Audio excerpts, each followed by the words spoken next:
안녕하십니까? 우리 앞뒤 좌우에 계신 분들 인사합시다. 반갑습니다. 잘 오셨습니다.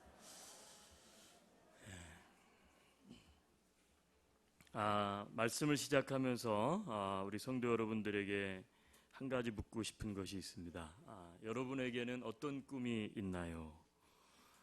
이민생활 혹은 직장생활, 가정생활 하시면서 가지고 계신 꿈은 어떤 것이 있는지 좀 묻고 싶습니다. 혹시 우리 가운데 전에는 꿈이 있었는데 이제 꿈이 없어졌습니다. 성취돼서 없어졌으면 참 좋은데 꿈을 잃어버렸습니다. 그렇다면 제가 질문을 좀 바꾸어 보죠. 그렇다면 과거에 여러분들이 가지고 계셨던 꿈은 어떤 것이었나요? 오늘은 꿈 이야기를 좀 나누겠습니다. 오늘 성경의 주인공은 요셉입니다. 요셉은 야곱의 11번째 아들입니다. 야곱은 부인이 정실 부인이 2명, 그렇죠? 첩이 2명, 도합 4명의 부인을 두었던 사람이죠.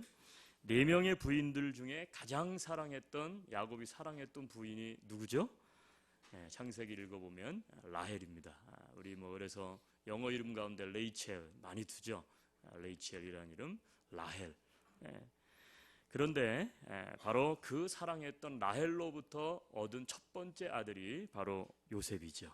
그렇기 때문에 이 아버지였던 야곱에게는 요셉이 다른 아들들과 같지 않았어요. 그래서 이 야곱은 요셉에게 특별히 채색 옷을 지어 입혔다. 성경은 그렇게 기록하고 있습니다. 이 채색 옷은요, 그냥 단순한 옷이 아니었어요. 적어도 야곱에게 있어서는 말이죠. 이 채색 옷을 지어 입힌 아버지 요셉에게 채색 옷은 단순한 옷이 아니에요. 채색 옷은 야곱, 즉 아버지의 사랑, 그리고 요셉을 향한 아버지의 기대, 그리고 꿈이 담겨 있는 옷 이상의 의미가 담겨 있는 것이 바로 이 채색 옷이 의미하는 바죠. 그런데 야곱의 이와 같은 행동이 요셉의 다른 형제들 사이에서 시기와 질투를 일으켰습니다. 그렇죠. 아버지는 다 똑같이 한다고 하는데 그 마음이 다른 자식들에게도 다 알려지는 거예요. 들키고 마는 거예요. 이것이 바로 사람 사이에 있어요. 그게 사람 사이에, 가족 안에 이런 게 있다고요. 다 같이 내가 똑같이 한다고 하는데 내가 마음이 어느 쪽으로 조금 기울어 있어요. 어느 아들한테, 그렇죠? 어떤 딸한테.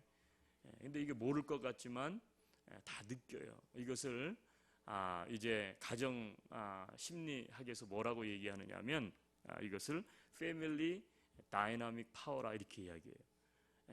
그리고 사람 사이에서 느껴지는 것은 relations dynamic power, 이게 관계 역학이다 이렇게 한글로는 번역이 되어 있는데, 사람 사이에 내가 이 사람하고 더 친해요. 여러 사람 중에 모를 것 같아 다른 사람은. 그런데 사람들이 그걸 느낀다는 거예요. 다 느껴요. 그러니까 교회에서 신앙생활 하실 때도 조심하셔야 됩니다. 목장 안에서도 마찬가지예요.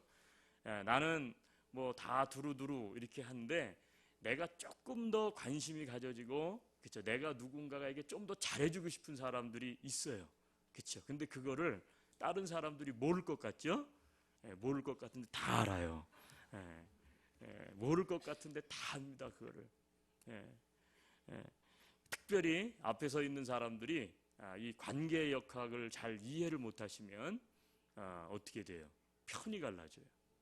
저분은 그냥 누구만 좋아해. 나는 소외되어 있는 것 같아. 그러면 그 그룹에서 어떻게 돼요? 시험이 드는 거예요. 시험이 들어요. 한번 따라해 주시겠어요? 골고루 사랑합시다. 아멘. 근데 이 야곱 아버지는 그렇게 못했어요. 결국은 어떻게 됩니까?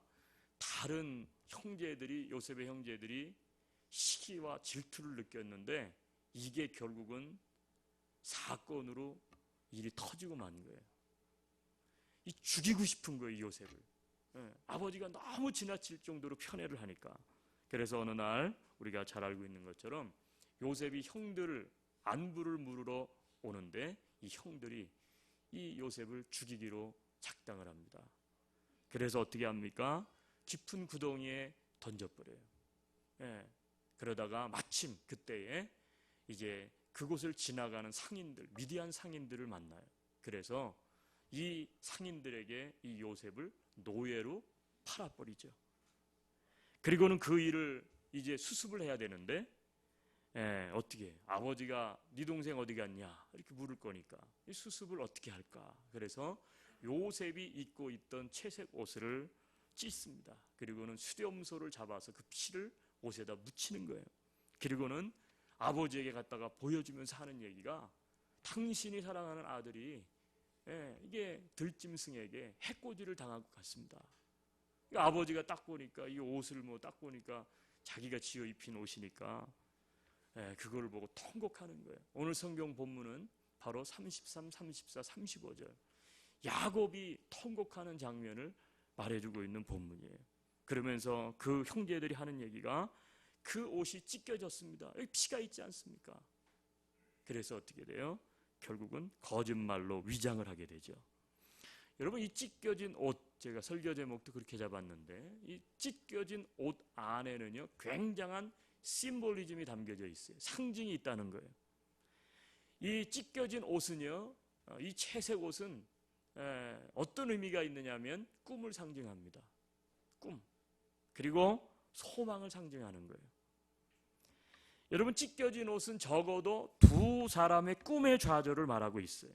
첫 번째는 요셉의, 즉 본인의 꿈이 실패했다라는 것을 보여주는 거예요. 우리가 오늘 본문 앞쪽을 읽어보면, 그렇죠? 본문 앞쪽을 읽어보면 요셉이 어느 날 꿈을 꾼 이야기가 등장해요. 요셉이 꿈을 꿨는데 이 꿈이 아주 제가 볼 땐 요상해. 그렇죠? 이런 꿈을 꾸다니 참 신기한 꿈을 꿨어요. 하늘의 해와 달, 그리고 곡식단들이 전부 자기에게 머리를 숙이고 경배하고 절을 하는 꿈을 두 번에 걸쳐서 꾼 거예요.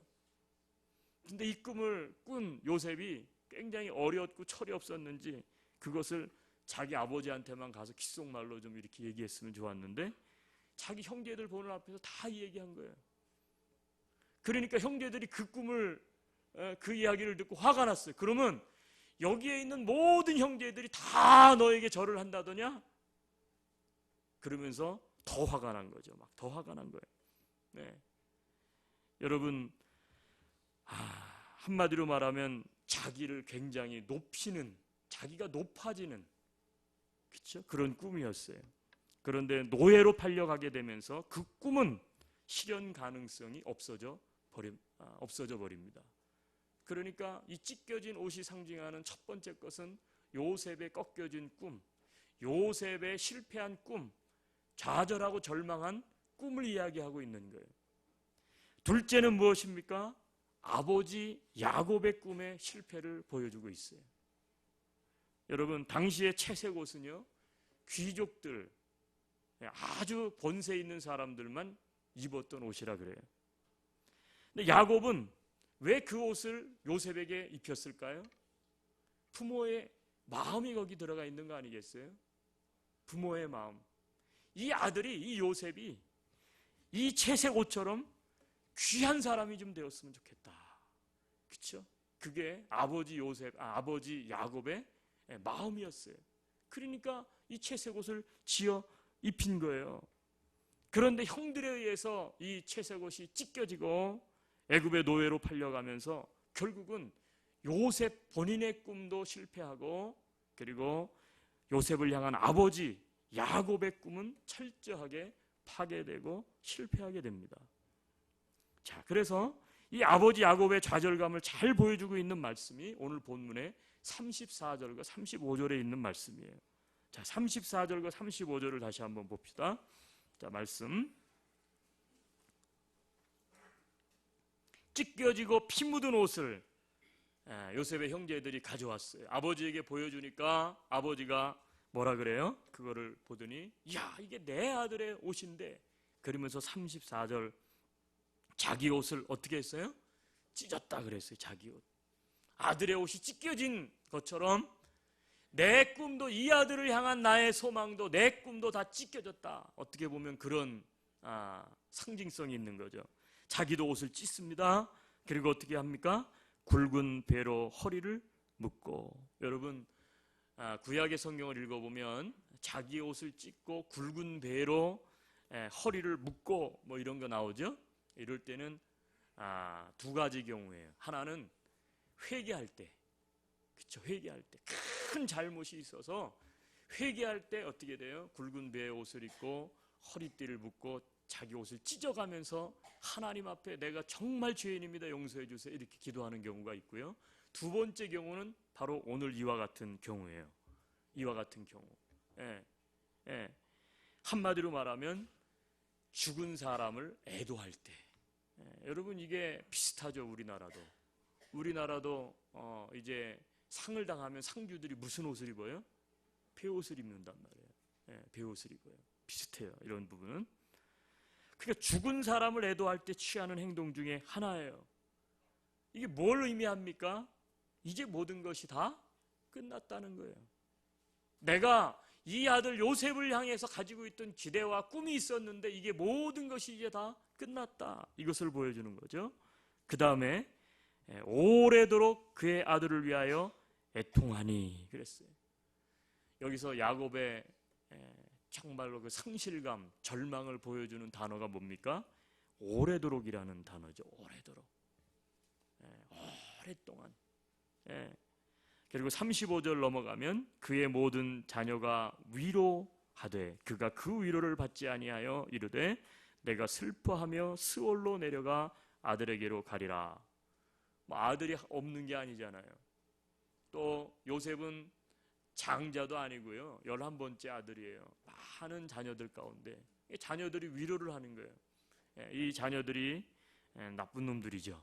자기들이 이렇게 해놓고서는 아버지 걱정하지 마세요, 그러면서 막 가증스럽게 이제 위로를 했겠죠. 근데 그 위로를 받지 아니했다. 그러면서 뭐라고 이야기합니까? 내가 슬퍼하며 스올로 내려가 아들에게로 가리라. 이게 뭐 얘기예요? 내가 이제 아들 따라 죽겠다는 얘기예요. 내가 살아서 뭐하냐? 내 꿈이 다 무너졌는데 나도 스올로 내려가 아들에게 가겠다. 죽겠다는 얘기예요. 얼마나 슬펐으면, 얼마나 큰 상실감이 있었으면 그렇게 이야기했을까 하고 어떻게 돼요? 그의 아버지가 그를 위하여 울었더라. 이렇게 성경은 기록하고 있어요. 여러분, 우리 중에도 이러한 꿈의 좌절로부터 오는 깊은 상실감, 좌절과 실패의 고통을 체험한 분들 혹은 체험하고 있는 분들이 있죠. 그래서 야곱의 눈물, 그것이 나의 눈물인 분들이 있을 거예요. 사랑하는 가족을 떠나서 태평양을 건너오면서 새롭게 꿈꾸던 미래에 대한 기대감들, 그렇죠? 영어를 배우면서 혹은 학교를 다니면서 그 힘든 언어와 문화의 장벽을 넘기 위해서 밤을 새워가면서 몸부림치죠. 그러면서도 포기하지 않았던 것은 목표가 있었기 때문에, 새로운 꿈이 있었기 때문에. 직장 생활을 하고 뭐 사업 혹은 가게를 운영하면서도 그 보이지 않는 그 백인들 사이에서의 그 비아냥거림, 그렇죠? 그리고 그 차별과 모욕감 당하면서도 어떻게 돼요? 참자, 내가 참자. 어떤 분들은 야곱처럼 자녀들을 향한 꿈들이 있었을 거예요. 내가 이렇게 피곤하고 힘들어도 내 자식들이 이 땅 가운데에서 잘 살 수 있다면, 자식들의 미래를 위해서 내가 좀 참자. 힘든 일이 있어도 내가 희생하자. 좀 더 힘을 내자. 한국에 있었다면 일터에서 자기 전공도 살리고 떳떳하게 대우받으면서 살았을 텐데, 이민 와가지고 지금까지 내가 누리고 있던 모든 것을 다 내려놓고 참 밑바닥 아래서부터 새롭게 시작해야 했어요. 마치 두 손과 두 발을 다 잘린 것과 같이 이곳에 와서 보니까 내가 할 수 있는 게 없어. 그 막막함, 그렇죠? 그 그라운드 지로, 저 밑바닥부터 다시 시작해. 예. 꿈이 어디 있어요? 꿈은 다 이미 다 꿈은 내려놓은 지 오래된 거예요. 여러분, 그 한국의 베스트셀러가 되었던 수필집이 있는데, 아마 읽으신 분도 있을 거예요. 그 이철환이라고 하는 작가가 쓴 연탄길이라고 하는 수필집인데, 그 책에 아빠에 대한 사연이 하나 올라와 있는데 참 이게 가슴 뭉클하더라고요. 회사를 다녔는데 이 아빠가 이제 퇴출을 당한 거예요. 나이는 아직 젊은데 퇴출을 당했어요. 그러니까 가정이 점점 가난해져. 있는 돈도 떨어지고 이제 먹고 살 돈이 없어지는 거예요. 그동안 벌어놓은 돈이 없어지니까 생활이 점점 궁핍해요. 전세금 전에는 큰 집에 살았는데 이제 돈이 없으니까 전세를 아주 낮은 곳으로, 그래서 허름한 집으로 이사를 가고 그 전세 보증금 빼서 이제 생활을 유지하고 애들을 이제 학비를 이제 보태고 막 그런 참 딱한 처지가 돼 있었어요. 아들이 학교를 다녀왔는데 어느 날 아빠한테 화를 내는 거야. 아빠, 내 친구들이 내 신발을 보더니 거지 신발이래. 신발이 다 낡아 이제 떨어진 거예요. 예. 궁색하기가 이루 말할 수 없는데 이 아빠가 자식들을 위해서 해줄 수 있는 게 이제 없어. 그런데 그날 밤에 비가 옥수로 쏟아졌어요. 굉장히 싼 전셋집으로 이사가 가다 보니까 지붕이 새가지고 안방에도 부엌에도 물방울이 떨어지는 거예요. 예.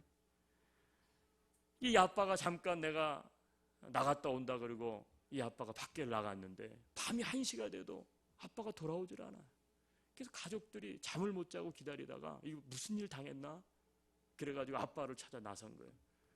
비는 쏟아지는데 아빠를 못 만났어요. 찾지를 못했어요. 그래서 찾지 못하고 집으로 돌아오고 있는데 자기 집 지붕 위에 검정색 그림자가 하나 턱 보이는 거예요. 애들이 보니까 그 지붕 꼭대기에 자기 아빠가 올라가 있는 거예요. 예.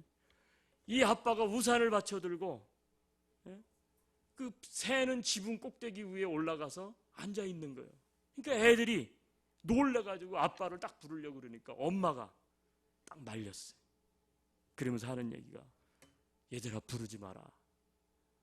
아빠가 가장으로서 자기 책임을 못다 하니까 저렇게라도 해서 책임을 지려고 하는 마음을 너희들이 꺾지 마라.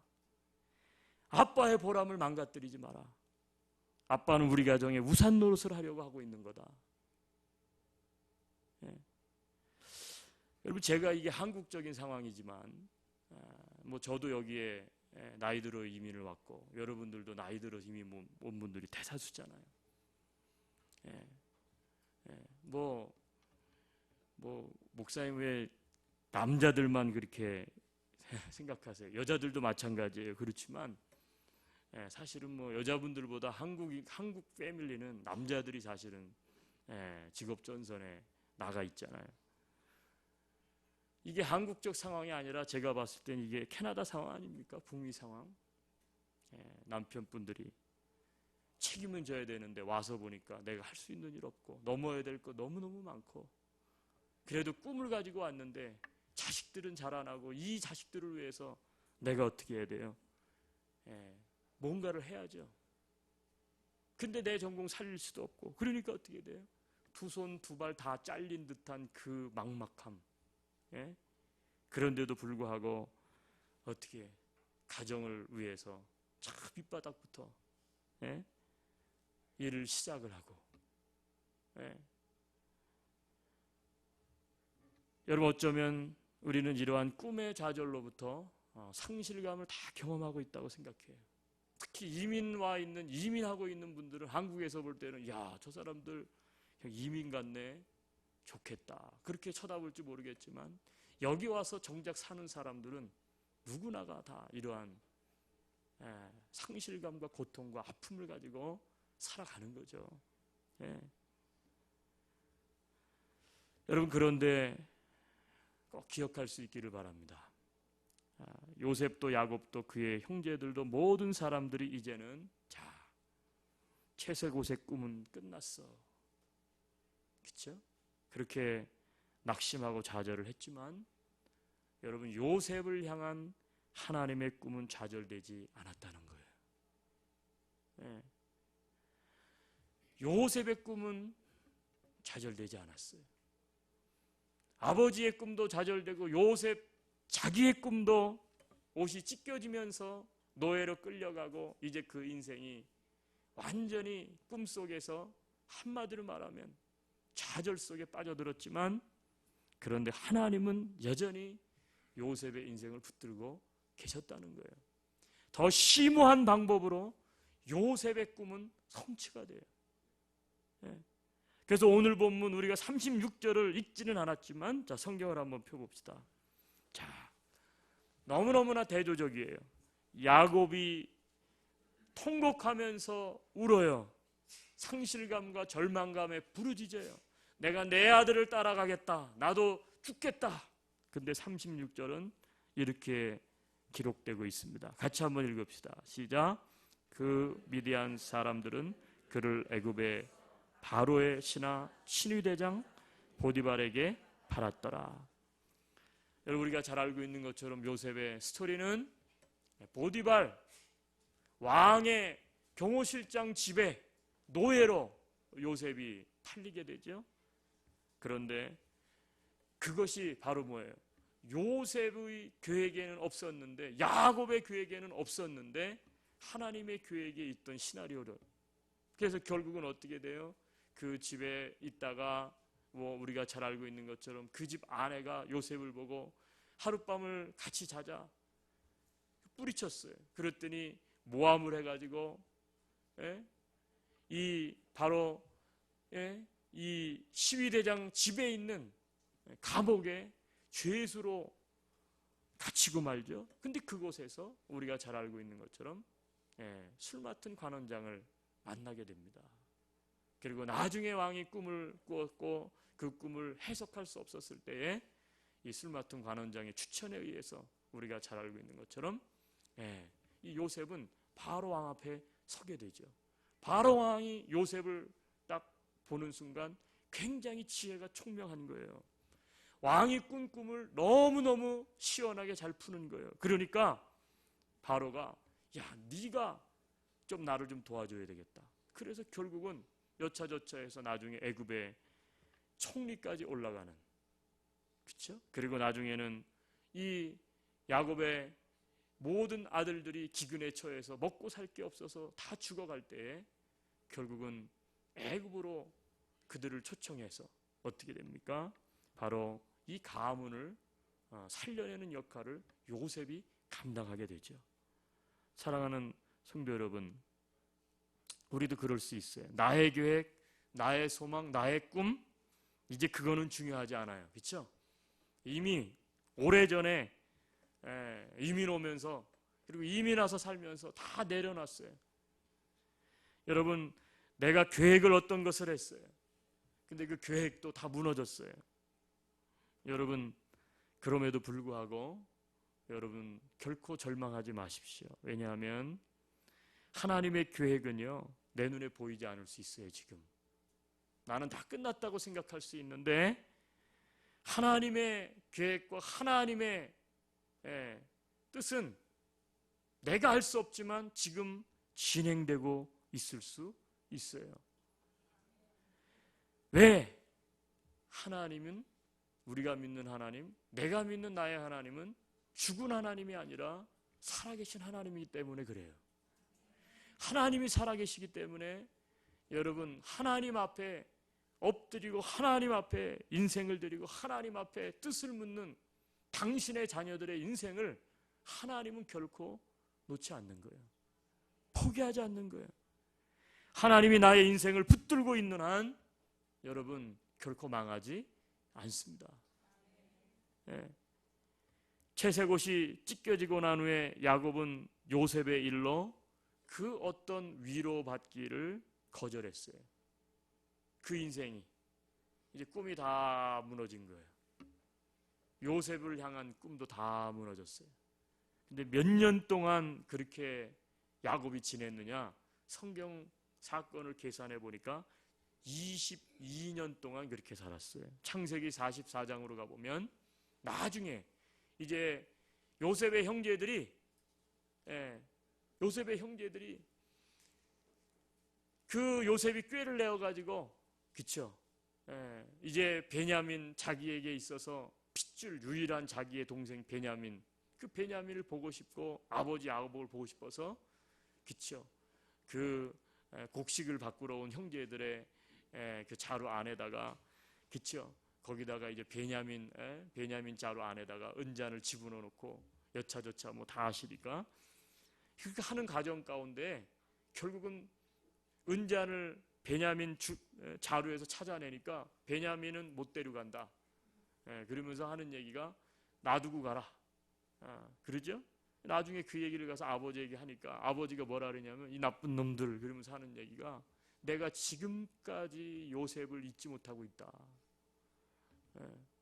내 꿈은 끝났다는 거예요. 근데 이제는 그의 동생 베냐민까지, 그러면서 하는 얘기가,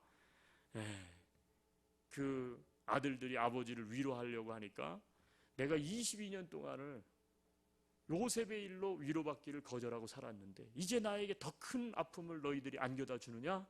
그러면서 항변하는 것을 보게 돼요.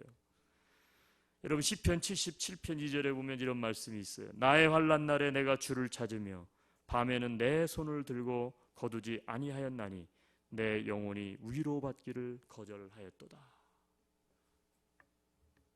우리가 신앙생활하지만 너무 깊은 상실감이 있어요. 그래서 어떻게 돼요? 환난을 당했음에도 불구하고 내 영혼이 위로받기를 거절해. 이게 야곱의 심정이었어요. 22년 동안. 근데 여러분 아십니까? 22년 뒤에야 하나님의 계획을 알았어요.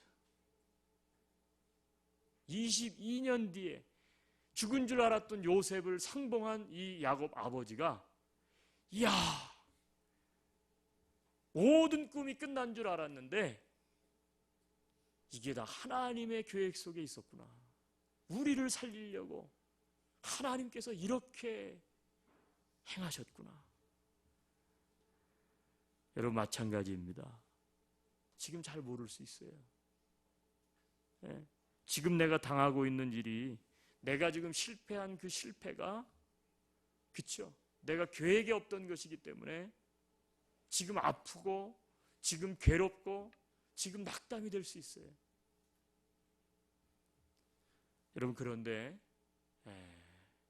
하나님이 보고 계시잖아요. 살아계신 하나님이. 그 일이 일어난 것이 나에게는 악몽이었는데 지금 돌이켜보니까 그때 그 일이 일어나지 않았다면 크게 오히려 진짜 악몽일 뻔했다. 여러분, 이렇게 고백할 날이 반드시 오게 된다는 거예요. 왜 지금 이렇게 됩니까? 왜 나에게 지금 질병이 있습니까? 왜 내가 지금 이렇게 살아야 됩니까? 나에게 왜 기회가 없습니까? 오히려 내가 하나님 앞에서 지금 살아가는 게 이게 내 꼴이 뭡니까? 실패하고 아픔이 있을 수 있어요. 실패가 아니라는 게 아니에요. 진짜 실패예요, 그거는. 그런데 나중에 22년이 지나가고 난 다음에 야곱이 딱 돌아놓고 보니까, 와, 그 실패가 아닌 거였어요. 실패했어야 되는 일이었어요. 지금은 알 수 없어요. 여러분, 그 하나님을 붙잡게 되기를 바라요. 여러분, 이민생활하면서 힘드시죠? 어렵죠? 지금 경기가 힘들다 보니까 어떤 사람들은 실직을 당한 사람들도 있고, 직장생활 지금 하면서도 위기, 촛불, 바람 앞에 서 있는 촛불처럼, 어떤 분들은 내가 자식 위해서 여기까지 왔는데, 그쵸? 자녀들 때문에 좌절이 있고 절망이 있는 분들이 있어요. 여러분, 아직 몰라요. 아직 끝난 게 아니에요. 믿으십니까? 우리 옆 사람 한번 쳐다봅시다. 부담스러우시면 안 쳐다봐도 돼요. 쳐다볼 분만 보세요. 아직 안 끝났습니다.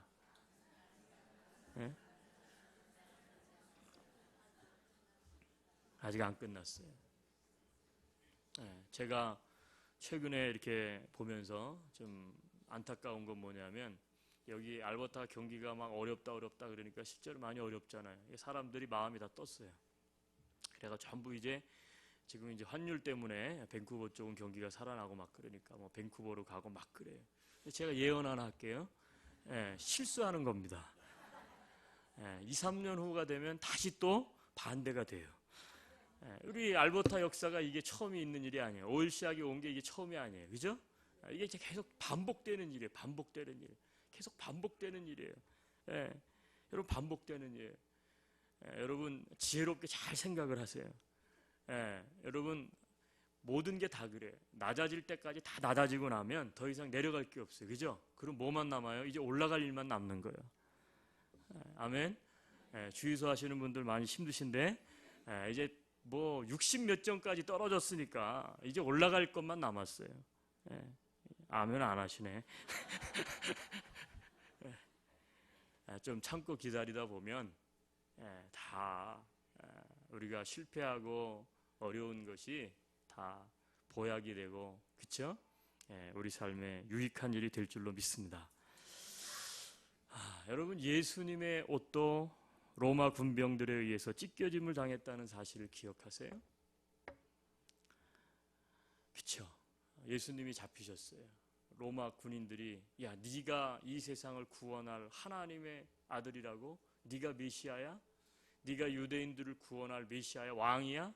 그러면서 하는 얘기가 자색 옷을 입혔어요. 채색 옷을 입힌 거예요. 한마디로 말하면 왕관을 가시나무로 해갖고 씌우면서 하는 얘기가 유대인의 왕이요 조롱해요. 그리고 십자가로 딱 끌고 가서 어떻게 했어요? 옷을 다 찢어버렸어요. 여러분 찢겨진 거죠? 십자가에서 찢겨진 옷.